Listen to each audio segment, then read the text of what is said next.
இன்றைக்கு நம்மத்திலே வந்திருக்கிற தேவன் யார் அப்படின்னா, நமக்காக ஆயத்தம் பண்ணி இருக்கிற தேவன். ஆண்டவருடைய பிள்ளைகளே, நான் விசுவாசிக்கிறேன் இந்த இடத்துல திருச்சபை வரும் அப்படின்னு யாருமே நினைக்கல. இதற்காக இந்த இடத்துல வந்து நம்ம பிரயாசம் எடுக்கல. இந்த இடத்தை நம்ம வந்து ஒருவேளை நம்முடைய எண்ணத்துல தோன்றல. ஆனா நான் விசுவாசிக்கிறேன், கர்த்தருடைய ஒரு பெரிய அனாதி தீர்மானம் பல ஆண்டுகளுக்கு முன்பாக இந்த இடத்துல இப்படிப்பட்ட ஒரு திருச்சபை வரணும்னு சொல்லி நம்ம ஆயத்தப்படல. நம்முடைய சூழ்நிலைகள் அதுக்கு ஆயத்தமா இல்லை. ஆனா கர்த்தர் ஆயத்தப்படுத்தி வைத்திருந்தார். ஏற்ற நாள் வரும்போது கர்த்தர் அதை நம்முடைய கரங்களில் கொடுத்து அங்கே உட்கார்ந்து ஆராதிக்கும்படியாய் கர்த்தர் கிருபை செய்கிறார். அதே போல நான் நம்புகிறேன், உங்க வாழ்க்கையிலும் என் வாழ்க்கையிலும் கர்த்தர் நிறைய காரியங்களை கர்த்தர் ஆயத்தம் பண்ணி இருக்கிறார். நீங்களும் நானும் ஆராதிக்கிற தேவன் ஆயத்தம் பண்ணுகிற தேவன். உங்களுடைய கடனை முடிப்பதற்கு கர்த்தர் ஒரு காரியத்தை ஆயத்தம் பண்ணி இருக்கிறார். உங்களுக்கு குழந்தை பாக்கியத்திற்கு ஆண்டவர் ஆயத்தம் பண்ணி இருக்கிறார். அந்த இடத்திலே உங்களுக்காக பேசுகிறதற்கு ஒரு நபரை கர்த்தர் ஆயத்தம் பண்ணி இருக்கிறார். ஒருவேளை இந்த சத்தத்தை கேட்கிற நீங்கள் சொல்லலாம், யாரை நம்பி நான் போவேன்? யார் அந்த காரியத்தை எனக்காக செய்வா? யார் மூலமா அந்த காரியம் நடக்கும்? அது எப்படி நடக்கும்னு நீங்க பயப்படலாம்.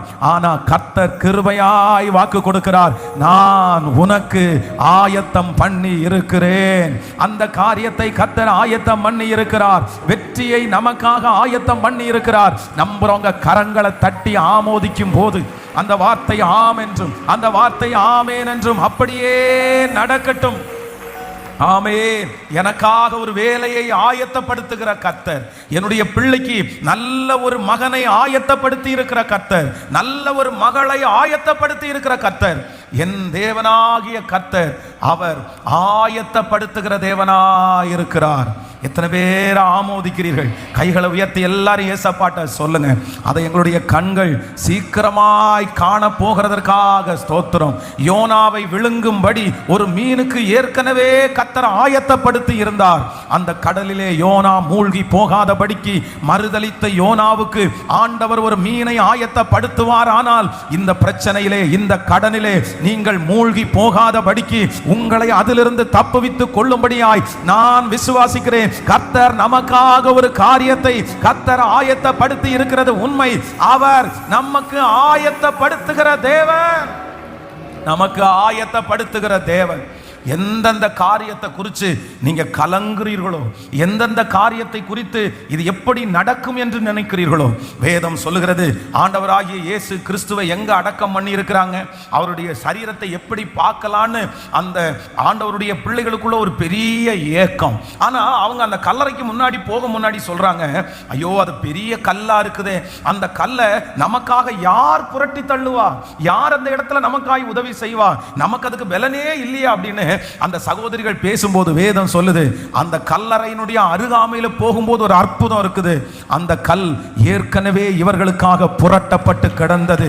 அவர்கள் அந்த கல்லறைக்குள்ளே நுழையும்படியாய் கர்த்தர் தூதனை அனுப்பி அந்த கல்லை புரட்டி போட்டது போல, அவர்களுடைய வாஞ்சையை நிறைவேற்றுவதற்கு கர்த்தர் ஆயத்தம் பண்ணினது போல, கர்த்தர் இன்றைக்கு கிருபையாய் வாக்கு கொடுக்கிறார்.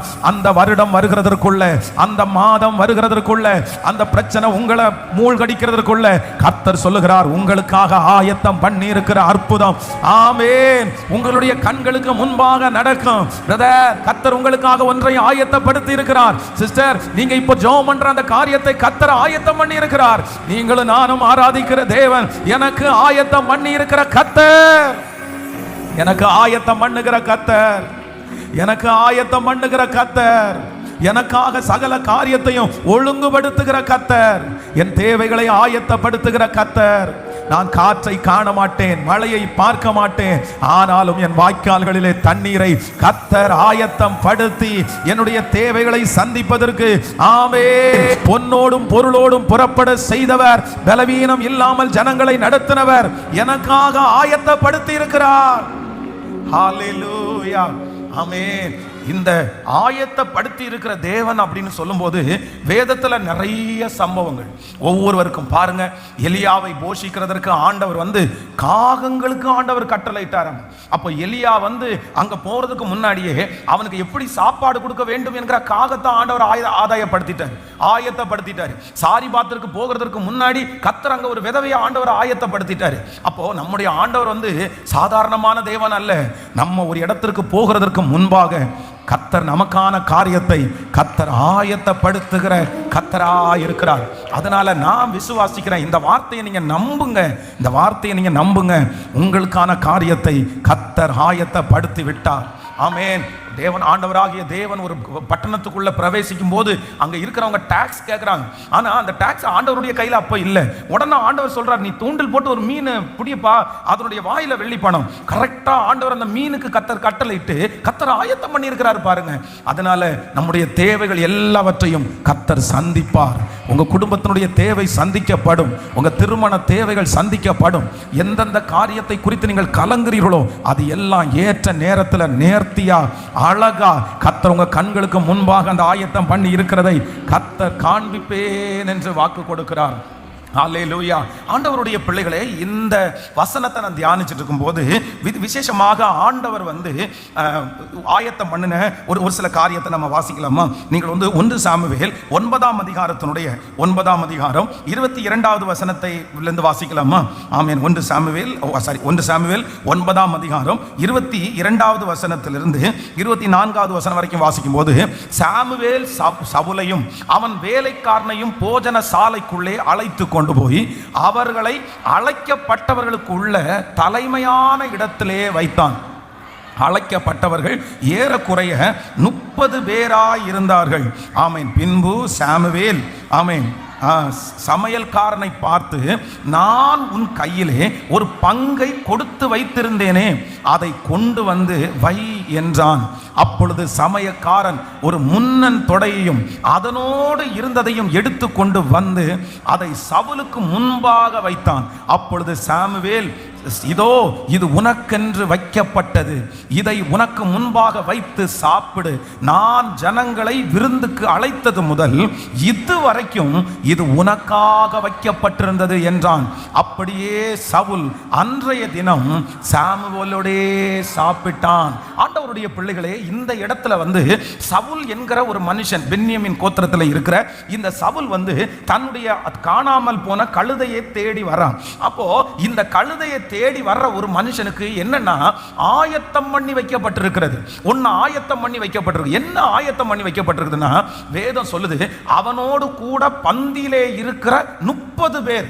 ஆனா அந்த 30 பேரை காட்டிலும் ஒரு உயர்ந்த ஆசீர்வாதத்தை கர்த்தர் அவனுக்காக காத்திருக்க பண்ணினார். விருந்துக்கு அழைக்கப்பட்டவர்கள் 30 பேர். ஆனா அந்த 30 பேரில் விசேஷமாய் அழைக்கப்பட்ட ஒரு மனுஷனுக்காக ஒன்று ஆயத்தமாக்கப்பட்டிருந்தது.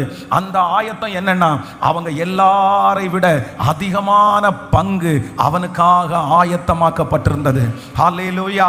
நான் விசுவாசிக்கிறேன், நம்பர் 1, முதலாவதாக கர்த்தர் கிருபையாய் வாக்கு கொடுக்கிறார். என்னன்னே தெரியாது, தான் போகிற இடம் இன்னதென்று சவுலுக்கு தெரியாது, எனக்கு என்ன வைக்கப்பட்டிருக்குதுன்னு எனக்கு தெரியாது. ஆனா கழுதையை தேடி போன ஒருவனுக்கு கர்த்தர் ஆயத்தம் பண்ணி வைத்திருந்தார்.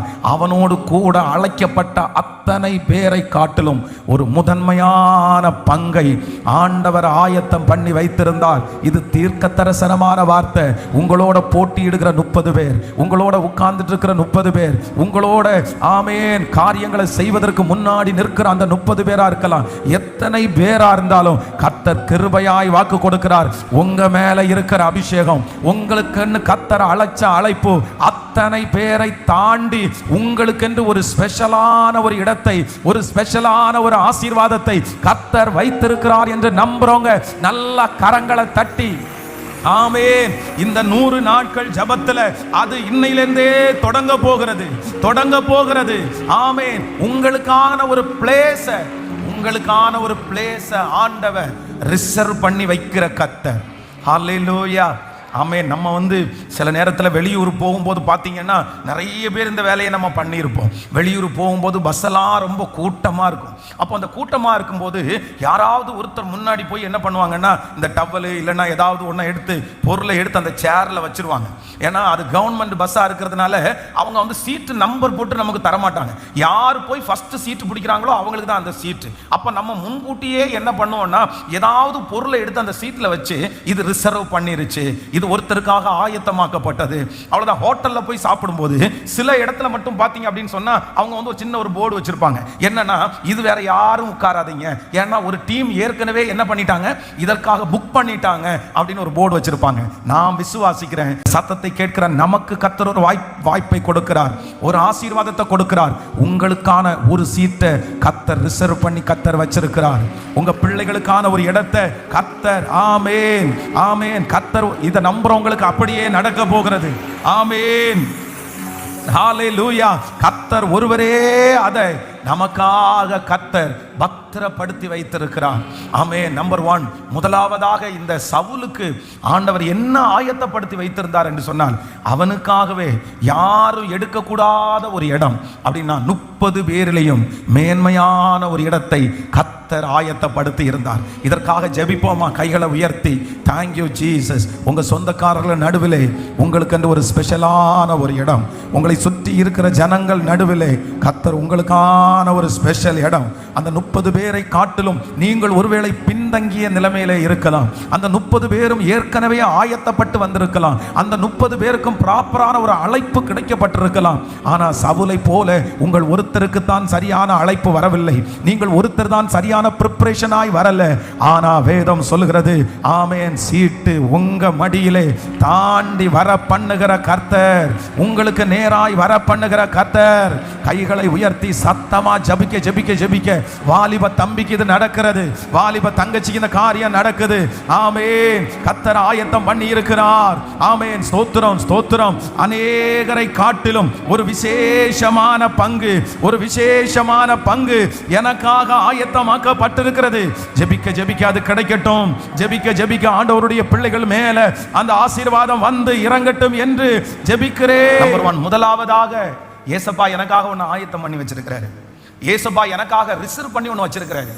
எனக்காக அந்த பங்கு முன்னக்கூட்டியே செஞ்சு ரெடியா ஆயத்தம் பண்ணி வச்சிருக்குது. ஆனா எனக்கு முன்னாடி ஒரு 30 பேர் வந்துட்டாங்க, எனக்கு முன்னாடி ஒரு 30 பேர் ரெடியா இருக்காங்க. ஆனா இந்த 30 பேரையும் தாண்டி அந்த ஸ்பெஷலான பங்கு யாருக்கு கிடைக்குது அப்படின்னு சொன்னா கர்த்தர் எனக்காக கர்த்தர் வைத்திருக்கிறார். அப்போ நான் விசுவாசிக்கிறேன், இந்த சத்தத்தை கேட்கிற அன்பு ஆண்டவருடைய பிள்ளைகளை நிறைய பேரை தாண்டி ஒன்றை கர்த்தர் உங்களுக்கு ஆயத்தம் பண்ணி வைத்திருக்கிறார். இன்றைக்கு ஒருவேளை உங்க கண்கள் காணாம இருக்கலாம், இன்றைக்கு இந்த வார்த்தையை விசுவாசிக்க முடியாம இருக்கலாம், எப்படின்னு ஒரு கேள்வி இருக்கலாம். ஆனா நான் நம்புறேன், ஐடியாவே இல்லை, எதுவுமே தெரியவே இல்லை. அந்த அந்த தேவ மனுஷனுக்கு அவனுக்கு ஒண்ணுமே தெரியாது. ஆனா வேதம் சொல்லுது, நீ அறியாததும் உனக்கு எட்டாததும். இந்த சத்தத்தை கேட்கிற நிறைய பேருக்கு தெரியாது, நிறைய பிள்ளைகளுக்கு தெரியாது. ஆனா ஆண்டவர் உங்களுக்காக ஒரு விசேஷித்த பங்கை கர்த்தர் ரிசர்வ் பண்ணி கர்த்தர் வச்சிருக்கிறார். ஒரு உயர்வை கர்த்தர் உங்களுக்காக வைத்திருக்கிறார். 30 பேரை ஆமென் சொல்ல சொல்ல சொல்ல அப்படியே நடக்கட்டும். இது கர்த்தருடைய வார்த்தை, இது மனுஷனுடைய வார்த்தை அல்ல. இதை சீக்கிரமா உங்க வேலை ஸ்தலத்தில் நீங்க பாப்பீங்க. உங்க கையில் அந்த பொறுப்பு கொடுக்கப்படும், உங்க கையில் அந்த காரியத்தை கர்த்தர் கொடுக்க பண்ணுவார். ஹல்லேலூயா. ஸோ நம்பர் 2, இரண்டாவதாக ஒரு காரியத்தை நம்ம தியானிக்கலாமா? 1 சாமுவேல் 16ஆம் அதிகாரத்தினுடைய 11வது வசனத்தை வாசிக்கலாமா? 1 சாமுவேல் 16ஆம் அதிகாரத்தினுடைய 11வது வசனத்தை வாசிக்கலாம். உன் பிள்ளைகள் இவ்வளவுதானா என்று ஈசாய் கேட்டான். அதற்கு அவன், இன்னும் எல்லாரிலும் இளையவன் ஒருவன் இருக்கிறான் என்றான். அவன் ஆடுகளை மேய்த்து கொண்டிருக்கிறான் என்றான். அப்பொழுது சாமுவேல் ஈசாயை நோக்கி ஆள் அனுப்பி, அவன் இங்கே வரும் மட்டும் நான் பந்தி இருக்க மாட்டேன் என்றான். நல்லா கவனிங்க ஆண்டவருடைய பிள்ளைகளே. நம்பர் 2, இரண்டாவதாக இந்த இடத்துல வந்து ஒரு மனுஷனுக்காக ஒன்று ஆயத்தம் பண்ணப்பட்டிருக்கிறது. அப்படின்னா இங்கே என்னன்னா ஈசாய் அப்படின்ற ஒரு கேரக்டர் இருக்குது, ஈசாயினுடைய பிள்ளைகள் இருக்கிறார்கள். இப்போ ஈசாயை போய் ஒருவேளை வந்து கேட்டாங்கன்னு வச்சுக்கோங்களேன், இன்னைக்கு ஒரு உங்க வீட்டில் விருந்தாமே, உங்க வீட்டில் ரொம்ப ஸ்பெஷலா இருக்குது, வீடெல்லாம் சுத்தம் பண்றீங்க, இல்ல கறியெல்லாம் வாங்கிட்டு போறது மாதிரி நாங்க பார்க்கிறோம், யார் வரா, யாருக்காக இந்த விருந்து, யாருக்காக இந்த ஸ்பெஷலா பண்றீங்க அப்படின்னு ஒருவேளை ஈசாயினிடத்துல கேட்டா ஈசா என்ன சொல்லுவார் தெரியுமா? அவர் சொல்லுவார், சாமுவேல் அப்படின்ற அந்த தீர்க்கதரிசி என்ன பண்றாங்க, எங்க வீட்டுக்கு வர்றாங்க, எங்க வீட்டுக்கு வர்றாங்க, அதனால தான் அவருக்கு தான் ஒரு ஸ்பெஷல் விருந்து ஒண்ண நாங்க ரெடி பண்ணிட்டு இருக்கிறோம். ஒருவேளை ஈசாயினுடைய பிள்ளைகளிடத்துல போய் யாராவது ஒருத்தர் கேட்டாங்கன்னு வச்சுக்கோங்களேன், என்னப்பா அவங்க வீட்டில் இன்னைக்கு ஒரே ஃபங்க்ஷனா இருக்கும் போல தெரியுது, என்னமோ எல்லாம் ரொம்ப பிஸியா இருக்கிறீங்க, உங்க அப்பா என்னன்னா ஒரு ஆடை அடிச்சுட்டு போறாரு, என்ன என்ன என்ன நடக்குது, என்ன விஷயம் அப்படின்னு கேட்டா, அந்த பிள்ளைகள் எல்லாரும் என்ன சொல்லுவாங்க அப்படின்னு சொன்னா, எங்களுக்கு தான் எங்களா ஆசீர்வதிக்கிறதுக்கு சாமுவேல் அப்படின்ற தீர்க்கதரிசி வர்றாரு, எங்களுக்காக தான் இன்னைக்கு ஒரு விருந்து. அப்போ அப்பாவுடைய மனசுல வேற ஒருத்தருக்காக, பிள்ளைகளுடைய மனசுல வேற ஒருத்தருக்காக, அங்கே இருக்கிற ஒவ்வொருத்தருடைய மனசுலையும் இந்த விருந்து யாருக்காக ஆயத்தம் பண்ணப்பட்டிருக்குன்னா, அவங்க மைண்ட்ல ஒருத்தங்க இருக்கிறாங்க, அவங்க சிந்தையில ஒருத்தங்க இருக்கிறாங்க. ஆனா அங்க இருக்கிற சாமுவேல் இடத்துல ஒருவேளை இந்த விருந்து யாருக்குன்னு கேட்டா அவர் சொல்லுவாரு, ஈசாயினுடைய பிள்ளைகளில் ஒருவனுக்கு அப்படின்னு தான் சொல்லுவாரு. ஆனா நான் நம்புறேன், இப்போ யாருடைய சிந்தையிலையும் வராத ஒருத்தர் தான் அங்கே ஒரு விருந்து ஆயத்தப்படுத்திருந்தது. அது தாவீது என்கிற ஒரு தேவனுடைய மனுஷனுக்காகத்தான் கர்த்தர் அந்த விருந்தை ஆயத்தப்படுத்தி இருந்தார்.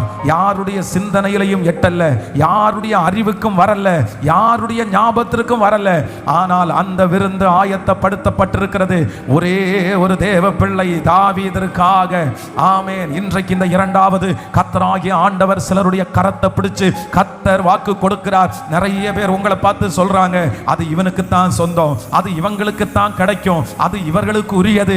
இப்படிப்பட்ட வார்த்தையை கேட்டு கேட்டு எனக்குரியது ஒன்றுமே இல்லையா என்று நினைக்கலாம். ஆனா கர்த்தராகிய ஆண்டவர் இன்றைக்கு கிருபையாய் வாக்கு கொடுக்கிறார், இல்ல, அநேகருடைய நினைப்புக்குள்ள ஒன்ன பற்றி இல்ல, உங்க பிள்ளைகளை பற்றி எந்த எண்ணமும் இல்ல.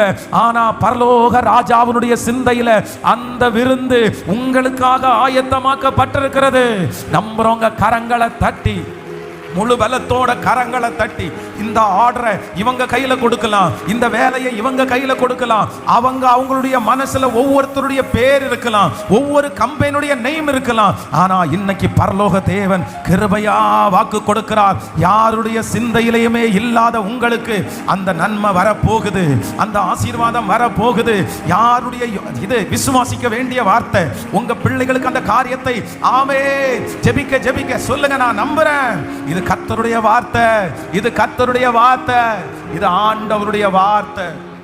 ஹல்லேலூயா, thank you Jesus. ஆமென். சகரியாவை குறித்து வேதம் சொல்லுது, அவனுக்கு ரொம்ப ஏஜ்டு ஆயிருச்சு, வயசாயிருச்சு. அப்ப எல்லாருக்கும் குலுக்கல்ல அந்த தேவனுடைய ஆலயத்துக்குள்ள போகிறதற்கான அந்த சீட்டு போடப்படுகிறது. அப்ப அங்க இருக்கிற எல்லாரும் வந்து இவங்களுக்கு இது கிடைக்கிறதுக்கு வேண்டாம், யாருடைய மனசுலையும் சகரியாவினுடைய பேர்ல அந்த சீட்டு விழுன்னு யாரும் நினைக்கல. ஆனா கர்த்தர் எல்லாரையும் தாண்டி அந்த சீட்டை யாருடைய மடியில விழ பண்ணினார்னா, சகரியாவுக்கு தான் கர்த்தர் கிருபையாய் விழ பண்ணினார். இந்த வசனத்தின்படி எத்தனை பேர் விசுவாசிக்கிறீர்கள்? ஆமென். நமக்காக ஆண்டவர் ஒன்றை ஆயத்தப்படுத்தி இருக்கிறார். நம்பர் 2, நமக்காக, நம்முடைய பிள்ளைகளுக்காக ஆண்டவர் ஒன்றை ஆயத்தப்படுத்தி இருக்கிறார். அந்த ஆயத்தம் யார் அப்படின்னா, யாருடைய நினைவிலே வராத எனக்காக கர்த்தர் ஆயத்தப்படுத்தி இருக்கிறார். கைகளை உயர்த்தி இந்த வார்த்தைக்காக ஸ்தோத்திரம் பண்ணி, இந்த வார்த்தைக்காக ஜெபம் பண்ணி, ஆமென், ஸ்தோத்திரம். யாருடைய சிந்தையிலையும் இல்லாத என்னை கர்த்தர் நிறுத்துவது நிச்சயம். யாருடைய சிந்தையிலையும் புலப்படாத உங்க பிள்ளைகளுக்கு ஒரு நல்ல காரியத்தை கர்த்தர் சீக்கிரமாய் கொண்டு வருவேன் என்று கர்த்தர் கிருபையாய் வாக்கு கொடுக்கிறார். எல்லாருடைய நினைப்பிலையும் பிள்ளைங்க அப்படின்னு சொன்னா அண்ணன் பிள்ளைங்க ஞாபகம் வரலாம், அடுத்த பிள்ளைகளை ஞாபகம் வரலாம், எல்லா பிள்ளைகளையும் ஞாபகம் வரலாம். ஆனா உங்க பிள்ளைய மட்டும் யாரும் ஞாபகத்திற்கு கொண்டு வரல, உங்க குடும்பத்தை மட்டும் யாரும் ஞாபகத்துக்கு கொண்டு வரல. ஆனா கர்த்தர் கிருபையா வாக்கு கொடுக்கிறார், அந்த விருந்து வேறு யாருக்காகவும் அல்ல, முதலாவது உங்க குடும்பத்திற்காக, மறக்கப்பட்ட நம்முடைய குடும்பத்திற்காக நிறைவேற்றுகிறவர் கர்த்தர், நிறைவேற்றுகிறவர் கர்த்தர், நிறைவேற்றுகிறவர் கர்த்தர். எனக்காக யாவையும் செய்து முடிக்கிற கர்த்தர் அல்லவா, எனக்காக யாவையும் செய்து முடிக்கிற கர்த்தர் அல்லவா. நன்றியப்பா, நன்றி நன்றி நன்றி. நம்பர் 3, மூன்றாவதாக வேதத்துல வந்து ஆண்டவர் ஆயத்தம் பண்ணி வைத்திருக்கிற ஒரு காரியத்தை ரொம்ப ஆசீர்வாதமா இருந்துச்சு. நீங்கள் யோவான் எழுதின சுவிசேஷம், ஆமென், 21வது அதிகாரத்தினுடைய 9வது வசனத்தை வாசிக்கலாமா? ஆமென். 21ஆம் அதிகாரத்தினுடைய 9வது வசனத்தை எல்லாரும் வாசிக்கலாம். ஆமென். அவர்கள் கரையிலே வந்திறங்கின போது கரி நெருப்பு போட்டிருக்கிறதையும் அதன் மேல் மீன் வைத்திருக்கிறதையும் அப்பத்தையும் கண்டார்கள். நாம இன்னொரு விஷயம் கூட வாசிக்கலாம். அவர்கள் கரையிலே வந்திறங்கின போது கரி நெருப்பு போட்டிருக்கிறதையும் அதன் மேல் மீன் வைத்திருக்கிறதையும் அப்பத்தையும் கண்டார்கள். அடுத்த வசனத்தை கூட வாசிக்கலாம். ஆமென். இயேசு ஆமென் அவர்களை நோக்கி, ஆமென், நீங்கள் இப்பொழுது பிடித்த மீன்களில் சிலவற்றை கொண்டு வாருங்கள் என்றார். ஹல்லேலூயா. இப்போ இது என்ன சூழ்நிலை அப்படின்னு சொன்னா, இங்க ஆயத்தம் பண்ணி வைக்கப்பட்டிருக்கிறது மீன். ஆனா இதுல இங்க ஆயத்தம் பண்ணி வச்சிருக்கிறவர் யார் அப்படின்னா, ஏசப்பா ஆயத்தம் பண்ணி வச்சிருக்கிறார். இப்போ நீங்க இப்போ வந்து சர்ச் இப்போ முடிக்கிறோம்னு வச்சுக்கோங்களேன். ஒரு 9 மணிக்கு முடிச்சிருக்கிறோம் சிஸ்டர்ஸ் எல்லாருமே. ஒருவேளை நீங்க வந்து சாப்பாடு செய்யாம கூட வந்திருப்பீங்க. அப்போ நீங்க சாப்பாடு செய்யாம இப்போ வந்து இங்க இருந்து பிரேயர் முடிக்கும் போது, ஐயோ நான் போய் உடனே சாப்பாடு செய்யணுமே அப்படின்ற ஒரு எண்ணத்தோட போகும்போது, உங்க வீட்டுல சூடா பிரியாணி அப்படியே ஒரு டப்பால போட்டு ஒருத்தவங்க கொண்டு வந்து, இந்த மாதிரி சூடா பிரியாணி இருக்குது, இன்னைக்கு நைட்டு சாப்பிடுங்க அப்படின்னு சொன்னா உங்களுக்கு எப்படி இருக்கும்? சார், உங்களுக்கு வேற உலகத்துல ஒரு பாதி சொத்தை எழுதி கொடுத்தா கூட அவ்வளவு சந்தோஷம் இருக்காது. நான் களைச்சு போன நேரத்தில் எவ்வளோ அழகா ஆண்டவர் வந்து கிருபையா சந்திச்சாரு. எவ்வளோ இப்போ இங்க இருக்கிற சூழ்நிலை அதே மாதிரி ஒரு சூழ்நிலை அப்படின்னா, ஏற்கனவே இவங்க எல்லாரும் ரொம்ப அப்செட்டா இருக்கிறாங்க. ஏன் அப்படின்னா, ஆண்டவர் இல்லை, ஊழியம் எப்படி ஆகும்னு தெரியாது, எதிர்கால நம்பிக்கை எல்லாமே அவங்கள விட்டு போயிருச்சு, இதுவரைக்கும் அவங்க டிபெண்ட் பண்ணிட்டு இருந்த எல்லாமே அவங்களுக்கு எதிராக இருக்குது. இப்போ திரும்பவும் விட்டு வந்த வேலைக்கே போகணுன்ற ஒரு சூழ்நிலையிலே தள்ளப்பட்டார். அப்பதான் ஆண்டவர் என்ன பண்றாரு அப்படின்னு சொன்னா, அவங்க மீன் பிடிச்சிட்டு கரையேறி வர்றதுக்கு முன்னாடி அப்படியே ஃப்ரெஷ்ஷா ஆண்டவர் என்ன பண்றாருன்னா, அப்படியே கடல்ல இருந்து பிடிச்சு கடலுக்கு முன்னால உட்கார்ந்து அப்படியே நெருப்பு மூட்டி ஒவ்வொரு மீனையும் வறுத்து வச்சிருக்கிறார். இப்போ வறுத்து வச்சு, ஆளுக்கு ஒரு துண்டு எடுத்துக்கங்கப்பா, ஆளுக்கு ஒரு மீன் எடுத்துக்கங்கப்பா அப்படின்னு சொன்னதை தவிர, இப்ப நீங்க பிடிச்சிட்டு வந்தீங்கல்ல அதுலயும் கொண்டு வாங்க, அதையும் நான் உங்களுக்கு என்ன பண்றேன் சொல்லுங்களேன், நான் வந்து உங்களுக்கு வறுத்து தர்றேன் அப்படின்னு சொல்லி அந்த சீனே ரொம்ப வித்தியாசமா இருக்கும். ஆண்டவர் சோர்ந்து போய் இருக்கிற, எதிர்காலத்தை குறித்த நம்பிக்கை இழந்திருக்கிற, இனி என்ன பண்றதுன்ற ஒரு குழப்பத்தில் இருக்கிற ஒரு தேவனுடைய பிள்ளைகளுக்கு ஆண்டவர் என்ன பண்றாருன்னா, ஒரு ஆயத்தத்தை கத்தர் கிருபையாய் கத்தர் செய்து வைத்திருக்கிறார். ஆமென். நான் நம்புறேன் இந்த ஆயத்தம் என்ன ஆயத்தம் அப்படின்னா, விடாய்த்து போன ஆத்மாவுக்கு கத்தர் கொடுக்கிற குளிர்ந்த தண்ணீர். ஆமென். நான் விசுவாசிக்கிறேன் இந்த 100 days ஜெபத்துல கத்தர் உங்களுடைய விடாய்த்து போன ஆத்மாவுக்கு, பலவீனமான ஆத்மாவுக்கு, சோர்வோட இருக்கிற ஆத்மாவுக்கு, எதிர்காலத்தை குறித்த நம்பிக்கை இல்லாமல் இருக்கிற உங்களுக்கு கத்தர் உங்களுக்காக ஒரு காரியத்தை கத்தர் ஆயத்தம் பண்ணி வைத்திருக்கிறார். நீங்கள் நினைத்திருக்காத ஒரு நன்மையை ஆண்டவர் ஆயத்தம் பண்ணி வைத்திருக்கிறார். அந்த காரியத்தை நீங்கள் புசித்து திருப்தி அடைந்து மேலும் கர்த்தருக்கு ஒரு வல்லமையான சாட்சிகளாய் கர்த்தர் எழும்ப பண்ணுவேன் என்று வாக்கு கொடுக்கிறார். நம்புறவங்க கரங்களை தட்டி முழு பலத்தோடு ஆமென். ஹல்லேலூயா, ஹல்லேலூயா, ஆமென். சோர்ந்து போன எனக்கு, பலவீனமான எனக்கு, ஆமென், எதிர்காலத்தை குறித்த நம்பிக்கையற்ற எனக்கு கர்த்தர் ஒரு புதுமையை எனக்காக, நான் நினைக்காத ஒன்றை எனக்காக கர்த்தர் என்னை சந்தோஷப்படுத்துவதற்கு கர்த்தர் ஆயத்தப்படுத்தி வைத்திருக்கிறார். ஆமோதிக்கிறவங்க கரங்களை உயர்த்தி ஆமென். முதல்ல இந்த 3 காரியத்தை மனசுல வச்சு ஜெபம் பண்ணிட்டு, அதற்கு இனி பிறகு கர்த்தர் வந்து இஸ்ரவேல் ஜனங்களை ஆண்டவர் ஆயத்தம் பண்ணுகிறார். அவர்களை ஆயத்தம் பண்ணும்போது அவருடைய முதல் பிரயாணத்தில் ஆண்டவர் வந்து அவர்களை கொண்டு போய் ஒரு இடத்துல கர்த்தர் வந்து அப்படியே உட்கார வைக்கிறார். ஃபர்ஸ்ட் டிராவல் அப்படின்னா இஸ்ரவேல் ஜனங்களுடைய வாழ்க்கையிலே கர்த்தர் பண்ண முதல் டிராவல்ல இருக்கிற ஒரு 3 ஆயத்தத்தை கூட வேகமா சொல்லிட்டு உங்களுக்காக ஜெபிக்க போறேன். முதல்ல இந்த 3 ஆயத்தத்திற்காக ஜெபிக்க போறோம். நம்பர் 1 சொல்லுங்க பார்க்கலாம். முதலாவதாக ஆமென், போட்டியிடுகிற 30 பேரை தாண்டி, ஆயத்தமா இருக்கிற 30 பேரை தாண்டி, ஆமென் ஆமென், அவர்களுக்குரியது என்று நினைக்கிற 30 பேரை தாண்டி எனக்காக ஒரு விசேஷமான பங்கு ரிசர்வ் பண்ணப்பட்டு வைக்கப்பட்டிருக்கிறது. அது எனக்கு ஒருத்தனுக்காக காத்திருக்கிறது. சீக்கிரமாய் அதை கர்த்தர் எனக்கு தருவேன் என்று வாக்கு கொடுக்கிறார். ஆமென்.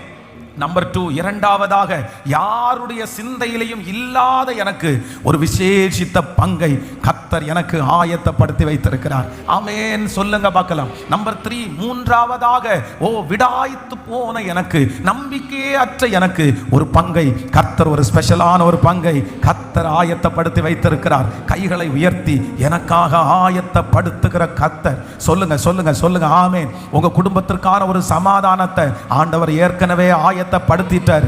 இந்த 100 days ஜெபத்தினுடைய முதல் நாள் ஜெபம் ஆரம்பிக்கும் போதே நிறைய பேருக்கு கர்த்தர் ஆயத்தப்படுத்திட்டாரு.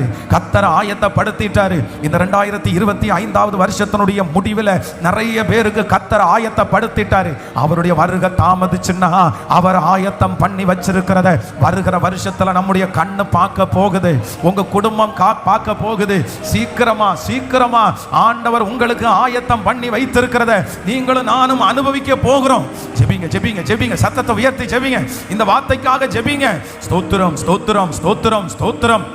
ஆமே, எனக்காக காரியங்களை கைகூடி வர பண்ணுகிறவர், எனக்காக ஆயத்தப்படுத்துகிற கர்த்தர். இதோ உன்னுடைய பிள்ளைக்கான ஒரு வேலையை கர்த்தர் ஆயத்தப்படுத்தி விட்டார். இதோ ஒரு குழந்தையை கர்த்தர் ஆயத்தப்படுத்தி விட்டார். இதோ ஒரு கர்த்தர் ஆயத்தப்படுத்தி விட்டார். நம்புறவங்க சேர்ந்து நீங்கள் எந்த காரியம் தேவையோ, எந்த காரியம் தேவையோ அந்த காரியத்தை நீங்க சொல்லி கர்த்தர் ஆயத்தம் பண்ணி விட்டார். கர்த்தர் ஆயத்தம் பண்ணி விட்டார். ஆண்டவரை ஆயத்தம் பண்ணி விட்டார். எனக்காக ஆயத்தப்படுத்துகிற கர்த்தர், எனக்காக ஆயத்தப்படுத்துகிற கர்த்தர். ஹalleluya, thank you Jesus, thank you Jesus. நான் மேற்கு கிழக்கு வடக்கு தெற்கு அப்படியே பரம்ப பண்ணுகிற கர்த்தர் என் கூட இருக்கிறார். யார் தடுத்து நிறுத்தினாலும் எனக்கு சொன்னதை அவர் செய்து முடிக்கிறதற்கு கர்த்தர் வல்லவர். அப்பா, இந்த பிரசங்கத்துக்கு நடுவில் நான் உங்க பிள்ளைகள் ஒவ்வொருவருக்காக நான் ஜெபிச்சுட்டே இருக்கிறேன். இந்த வார்த்தை யாருக்கு தேவையோ, யாரிடத்துல பேசப்படுகிறதோ அவர்களுக்கு அப்படியே ஆம் என்றும் ஆமேன் என்றும் இப்பொழுது போய் சேருவதாகப்பா. அந்த வார்த்தை என்னுடைய பிள்ளைகளுக்காக காரியங்களை ஆயத்தப்படுத்துவதாக. ஸ்தோத்திரம், ஹalleluya, ஆமென். இப்போ ஒரு 3 காரியத்தை இஸ்ரவேல் ஜனங்களுடைய முதல் பிரயாணம், அந்த முதல் பிரயாணத்தில் ஆண்டவர் ஒரு இடத்திலிருந்து அவங்கள கொண்டு போய் ஒரு இடத்துல உட்கார வச்சு அந்த இடத்துல ஆண்டவர் ஆயத்தப்படுத்துகிறார். அந்த இடம் ரொம்ப ஸ்பெஷலாக சொல்லப்பட்டிருக்கிறது. அந்த இடத்தினுடைய பெயர் வேதத்தில் ஒரு சில இடங்களில் குறிப்பிடப்பட்டிருக்கிறது. அந்த இடத்துல ஆண்டவர் செஞ்ச ஒரு 3 காரியத்தை நம்ம வேகமாக தியானிச்சு முடிக்க போகிறோம். எண்ணாகமத்தில் புஸ்தகத்தில் நீங்கள் 9ஆம் அதிகாரம் 21வது வசனத்தையும் 10ஆம் அதிகாரம் 5வது 6வது வசனத்தையும் வாசிக்கும் போது, மேகம், எல்லாரும் வாசிச்சீங்கன்னா தான் உங்களுக்கு புரியும். மேகம் சாயங்காலம் தொடங்கி விடியற்காலம் மட்டும் இருந்தது. விடியற்காலத்தில் உயர எழும்பும் போது உடனே பிரயாணப்படுவார்கள். பகலிலாகிலும் இரவிலாகிலும் மேகம் எழும்பும் போது பிரயாணப்படுவார்கள். நீங்க 10ஆம் அதிகாரம் 5வது வசனத்தை வாசிக்கலாம். 5:6 எண்ணாகமம் 10ஆம் அதிகாரம் 5:6. நீங்கள் அவைகளை பெரும் தொனியாய் முழங்கும் போது கிழக்கே இருக்கிற பாளையங்கள் பிரயாணப்பட கடவது. நல்லா கவனிச்சுக்கங்க. என்ன ஒரு நிமிஷம் அப்படி கவனிங்களேன். இப்போ இந்த காரியத்தினுடைய பின்னணி உங்களுக்கு சொல்றேன், அப்பதான் உங்களுக்கு புரியும் நினைக்கிறேன். அப்படின்னா இஸ்ரவேல் ஜனங்கள் எகிப்து தேசத்தை விட்டு புறப்படும் போது ஆண்டவர் வனாந்தரத்தில் கர்த்தர் அவர்களை நடத்தினார். அப்போ வனாந்தரத்தில் ஆண்டவர் அவர்களை நடத்தும் போது என்ன நடந்துச்சு அப்படின்னு சொன்னா, அவர்கள் மேகத்தை பார்த்து தான் அவங்க பிரயாணத்தை ஆரம்பிச்சாங்க. அப்படின்னா அந்த மேகம் மேலே எழும்பும் போது ஓகே நம்ம பிரயாணத்திற்காக எல்லாரும் ரெடி ஆகும் அப்படின்னு சொல்லி அந்த மேகம் எழும்பும் போது எல்லாரும் கிளம்ப ஆரம்பிச்சிருவாங்க. ஆனா சில நேரத்தில் பார்த்தீங்க அப்படின்னு சொன்னா அந்த மேக கிளம்புறத அவர்களால நிறைய பேரால பார்க்க முடியாது. அதனால சிலர் மட்டும் என்ன பண்ணாங்கன்னா, அந்த மேகத்தை பார்க்கிறதற்காக சில தனியாக அப்பாயின்மெண்ட் பண்ணப்பட்டு அந்த மேகம் எழும்புதுன்னு சொன்ன உடனே என்ன நடக்கும்னா, இந்த ட்ரம்பட் எடுத்து வாசிப்பாங்க சத்தமா. அவர்கள் அதை வாசிக்கும் போது நிறைய வெரைட்டி இருக்குது. அப்படின்னா கிளம்புறதுக்கு ஒரு சத்தம், உட்கார்றதுக்கு ஒரு சத்தம், வேற தொழுது கொள்றதுக்கு ஒரு சத்தம், இந்த மாதிரி ட்ரம்பட்டினுடைய சத்தத்தை வித்தியாசமாய் வைத்திருந்தாங்க. அப்போ இந்த இடத்துல சொல்லப்படுகிறது என்ன அப்படின்னு சொன்னா, ஆயத்தம் பண்ணுகிறதற்கு வாசிக்கப்படுகிற ஒரு பெரும் தொனி. இப்போ ஆயத்தப்பட்டுட்டாங்க அவங்க. இப்ப அந்த வனாந்தரத்துல இருந்து இப்ப கிளம்பி போய் ஃபர்ஸ்ட் ஒரு இடத்துல அவங்க போறாங்க. வாசிக்கலாம் நீங்க அந்த வசனத்தை. எண்ணாகமம் 10ஆம் அதிகாரத்தினுடைய 11வது வசனத்தை வாசிக்கலாமா? எண்ணாகமம் 10ஆம் அதிகாரத்தினுடைய 11வது வசனம். 2ஆம் வருஷம் 2ஆம் மாதம் 20ஆம் தேதி மேகம் சாட்சியினுடைய வாசஸ்தலத்தின் மேல் இருந்து உயர எழும்பிற்று. இப்போ கிளம்ப ஆரம்பிச்சுட்டு நீங்க அடுத்த வசனத்திலிருந்து வாசிக்கலாமே. அடுத்த வசனத்தை வாசிக்கும் போது, அப்பொழுது இஸ்ரவேல் புத்திரர் சீனாய் வனாந்தரத்திலிருந்து தாங்கள் பிரயாண வரிசைகளாய் புறப்பட்டார்கள். மேகம் பாரான் வனாந்தரத்திலே தங்கிற்று. எங்க தங்கிற்று? பாரான் வனாந்தரத்திலே தங்கிற்று. அப்போ ஆண்டவருடைய பிள்ளைகளே, ஆண்டவர் இப்ப இந்த இடத்திலிருந்து சீனாய் வனாந்தரத்திலிருந்து ஆண்டவர் அவர்களை கொண்டு வந்து இப்ப எங்கன்னா ஃபர்ஸ்ட் பிரயாணம் எங்கன்னா பாரான் வனாந்தரம் வரைக்கும், சீனாய் வனாந்தரத்திலிருந்து பாரான் வனாந்தரம் வரைக்கும் ஒரு டிராவல். அப்போ அந்த டிராவலான இடத்துல வச்சு கர்த்தர் அவர்களையே ஆயத்தப்படுத்துகிறார். அந்த இடத்துல இந்த பாரான் வனாந்தரம் என்கிற அந்த விஷயத்தை தான் நான் இன்னைக்கு உங்களோட சொல்லி ஜெபித்து முடிக்கிறேன். இந்த பாரான் வனாந்தரத்தில் நடந்த 3 காரியம் வேதத்தை திறந்து வாசிக்கலாம். 1 சாமுவேல் 9ஆம் அதிகாரத்தினுடைய வாசிக்கலாம். இல்ல நீங்க ஆதியாகமம் 21ஆம் அதிகாரத்தை எடுத்துக்கொள்ளலாமே. ஆதியாகமம் 21ஆம் அதிகாரத்தினுடைய 19வது வசனத்திலிருந்து 21வது வசனம் வரைக்கும் வாசிக்க போகிறோம். ஆமென். தேவன் அவளுடைய கண்களை திறந்தார். அப்பொழுது அவள் ஒரு தண்ணீர் துறவை கண்டு போய் துருத்தியிலே தண்ணீர் நிரப்பி பிள்ளைக்கு குடிக்க கொடுத்தாள். தேவன் பிள்ளையோடுனே இருந்தார். அவன் ஆமென் வளர்ந்து வனாந்தரத்திலே குடியிருந்து வில் வித்தையில் வல்லவன் ஆனான். அடுத்த வசனத்தை கூட, அவன் பாரான் வனாந்தரத்திலே குடியிருக்கையில் அவனுடைய தாய் எகிப்து தேசத்தாளாகிய ஒரு பெண்ணை அவனுக்கு விவாகம் பண்ணுவித்தாள். ஹல்லேலூயா. ஆண்டவருடைய பிள்ளைகளை நன்றாய் கவனிச்சுங்க. இந்த பாரான் என்கிற இந்த வனாந்தரம் தான் இஸ்ரவேல் ஜனங்களை கர்த்தர் ஆயத்தம் பண்ணின முதல் இடம். இந்த பாரான் வனாந்தரம் வேதத்திலே முதலாவதாக எங்க சொல்லப்பட்டிருக்குது அப்படின்னு சொன்னா இந்த ஆதியாகமத்தில் இந்த இடத்துல சொல்லப்பட்டிருக்கிறது.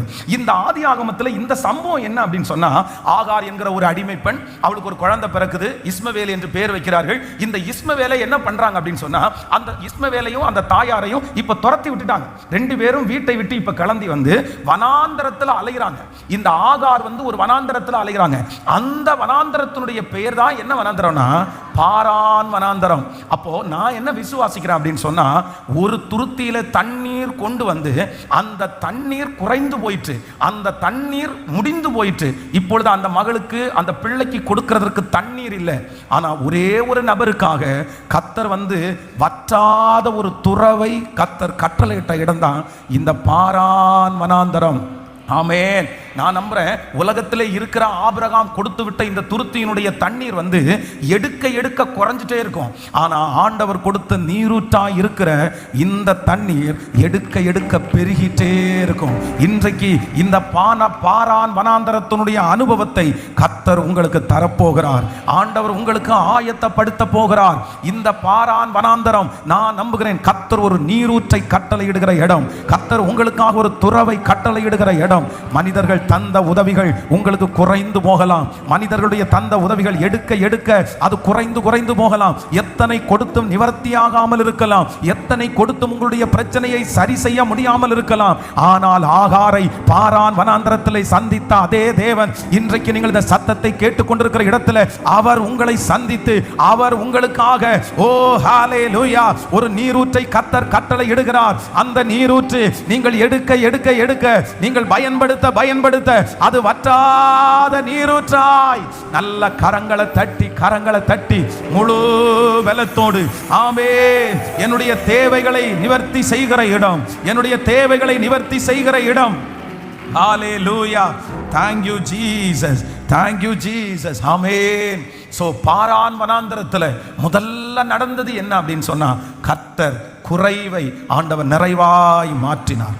ஆமென். இதற்கு பிறகு அந்த இடத்துல வேதம் சொல்லுது, இஸ்மவேல் வளர்ந்தான், இஸ்மவேல் பெரியவனானான். இஸ்மவேலுடைய அந்த தாய் ஆகார் அவனுக்கு ஒரு நல்ல திருமணத்தையும் அங்க செய்து வைத்தார். ஆனா அந்த இடத்துல இஸ்மவேல் குழந்தையா வரும்போது அந்த பாரான் வனாந்தரத்துல தன்னுடைய உயிருக்கு போராடி வந்தாங்க. தனக்கு ஒரு நேரம் சாப்பாடு இல்லை, குடிக்கிறதற்கு தண்ணி இல்லை, தண்ணி குடிக்காம அந்த குழந்தை செத்து போகிற ஒரு நிலைமை. இந்த குழந்தை சாகிறத நான் பார்க்க மாட்டேன்னு சொல்லி அவங்க ஒரு இடத்துல அந்த குழந்தையை போய் படுக்க வச்சுட்டு தூரத்தில் அம்பு பாயிற தூரத்தில் போய் உட்கார்ந்து ஒப்பாரி வச்சு அழுறாங்க. அங்கதான் ஆகார் ஆண்டவருக்கு ஒரு பேர் வைக்கிறாங்க, நீர் என்னை காண்கிற தேவன், நீர் என்னை காண்கிற தேவன், என்னை காண்பவரை நானும் இவ்விடத்தில் கண்டேன் அல்லவா என்று சொல்லி ஹல்லேலூயா. இன்று வரையிலையும் அந்த துறவில தண்ணீர் இருந்து கொண்டே இருக்கிறது, அந்த நீரூற்றில் தண்ணி வந்து கொண்டே இருக்கிறது. இந்த 100 நாளையில கர்த்தர் உங்களுக்காக ஒரு நீரூற்றை கர்த்தர் கட்டளையிட போகிறார். உங்களுக்காக ஒரு நீரூற்று திறக்க போகிறது. இதுவரையிலும் எடுக்க எடுக்க குறைந்து போன உங்க வாழ்க்கையில, இதுவரைக்கும் எடுக்க எடுக்க ஒன்றுமே இல்லாம விரக்தியை பார்த்த உங்களுடைய வாழ்க்கையில, வெறுமையை பார்த்த உங்களுடைய கை, இந்த ஜெபத்திற்கு பிற்பாடு இது தீர்க்க தரிசனமான வார்த்தை. நீங்க எடுக்க எடுக்க எடுக்க, நீங்க செலவு செய்ய செய்ய செய்ய, நீங்க பயன்படுத்த பயன்படுத்த, உன் வாசஸ்தலத்தை விசாரிக்கும் போது நீ குறைவை காண மாட்டாய். ஜெபிக்க ஜெபிக்க ஜெபிக்க அந்த காரியம் நடக்குது. இது கர்த்தருடைய வார்த்தை, இது கர்த்தருடைய வார்த்தை. ஸ்தோத்திரம் ஸ்தோத்திரம் ஸ்தோத்திரம் ஸ்தோத்திரம். ஆமென் ஆமென் ஆமென் ஆமென். சொல்லுங்க ஆமென். என்னுடைய தேவைக்கும் அதிகமாய் கர்த்தர் செய்கிறதற்கு கர்த்தர் வல்லவராய் இருக்கிறார். ஆமென். இந்த ஆகார் இந்த பாரான் வனாந்தரத்தில் போகும்போது அவங்க நினைச்சது என்ன அப்படின்னா, இந்த துருத்தி அளவுக்கு தண்ணி கிடைச்சா போதும், இந்த துருத்தி அளவு தண்ணி கிடைச்சா போதும், நான் இந்த வனாந்தரத்தை தாண்டிடுவேன். இந்த பாட்டில் நிறைய தண்ணி கிடைச்சா போதும், நான் இந்த வனாந்தரத்தை தாண்டுவேன். எனக்கு இந்த தேவையை சந்திச்சா போதும், இந்த கடனை ஆண்டவர் மாற்றினா போதும், இந்த குறைவை எனக்கு நிறைவாக்கினா போதும், என் பிள்ளை படிக்கிற வரைக்கும் சகாயம் கிடைச்சா போதும், இந்த வேலை கிடைக்கிற வரைக்கும் சகாயம் கிடைச்சா போதும். ஆனா பாரான் வனாந்தரத்திலே ஆகாரை சந்தித்த கர்த்தர், ஆமென், ஒரு துருத்தி தண்ணீர் அல்ல, எடுக்க எடுக்க எடுக்க குறையாத தண்ணீரை அந்த மனுஷிக்கு கர்த்தர் தருவார். ஆனால் பிரதர், உங்களுடைய சிறுமையை கர்த்தர் சீக்கிரமா மாற்றுவார், உங்க குறைவை கர்த்தர் சீக்கிரமா மாற்றுவார், உங்க கையின் பிரயாசத்தை கர்த்தர் ஆசீர்வதிப்பார். உங்களுக்கு கர்த்தர் ஒரு துறவை, உங்களுக்கு கண்டிப்பா ஒரு நீரூற்று ஆண்டவர் திறப்பார் திறப்பார். அவர் எனக்காக நீரூற்று திறக்குகிற கர்த்தர். ஹல்லேலூயா. விசுவாசிக்கிறீங்களா?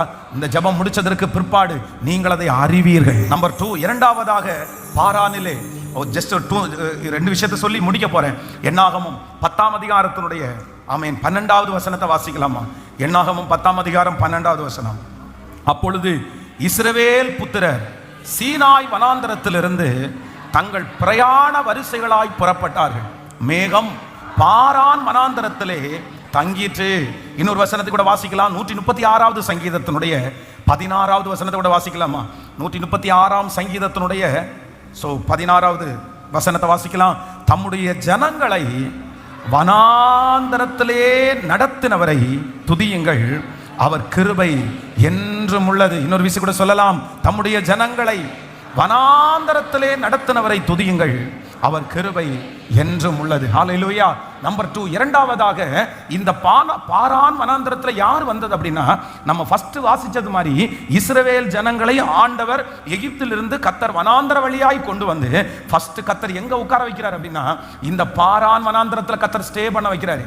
ஆனா இந்த பாரான் வனாந்தரத்தில் என்ன நடக்குது அப்படின்னு சொன்னா, ஆண்டவர் எல்லாத்தையுமே அவர்களுக்கு கர்த்தர் தேடி தேடி கர்த்தர் கொண்டு வந்து கொடுக்க வைக்கிறார். எல்லாத்தையும் கொடுக்க வைக்கிறார். அவர்களுக்கு தேவையான தண்ணீர், அவர்களுக்கு தேவையான உணவு, அவர்களுக்கு தேவையான சுகம், அவர்களுக்கு தேவையான இயற்கை, இது எல்லாத்தையும் கர்த்தர் எப்படி கொடுத்தாருன்னா ஃப்ரீயா கர்த்தர் கொடுத்தார்.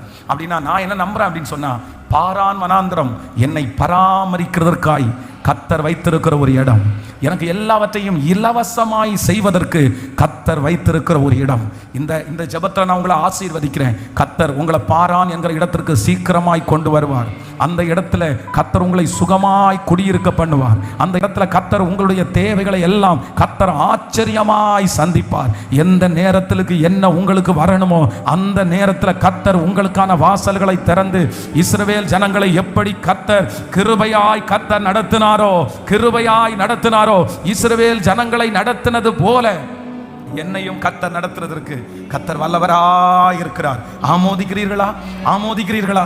நம்பர் 3, மூன்றாவதாக இந்த பாரான் வனாந்தரத்தில் 1 சாமுவேல் 25ஆம் அதிகாரத்தினுடைய ஆமென் 1வது வசனத்தை வாசிக்கலாமா? ஆமென் 25ஆம் அதிகாரம் 1வது வசனத்தை.